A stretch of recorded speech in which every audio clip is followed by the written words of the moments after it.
মোদিজি, বাংলাদেশ সেনাবাহিনী যেটা দেখেছেন 72 সালের, এই সেনাবাহিনী এখন আর নাই, এবং যে কোনো হ্যাঁ, শত্রু মোকাবেলায় আমি আপনার প্রস্তুত। সাথে একমত কাকু।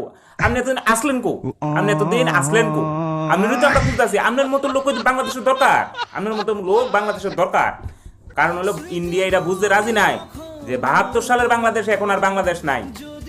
বাংলাদেশ এখন জল, স্থল, বায়ু সব সমান করে লেছে। যে নৌকা বানাইছে কলা গাছ দিয়া, মানে সমুদ্র পুরা থই থই থই থই করতেছে।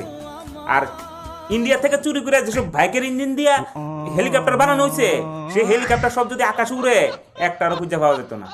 আর মিসাইল, কলা গাছ দিয়া যে মিসাইল বানানো হয়েছে, বাংলাদেশ থেকে ফালাইলে ইন্ডিয়ার দিল্লিতে এ পড়বো।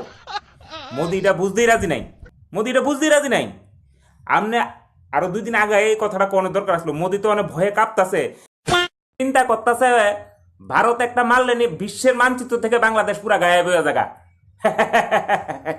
বন্ধুরা, তোমরা কি কও? তোমরা মতামতটা একটু কমেন্ট বক্সে জানাইও, আর দয়া করে একটু শেয়ার টেয়ার করে দিও, যাতে সবাই এই ব্যাপারে একটু সতর্ক থাকে আর কি, একটু জানা রইলো।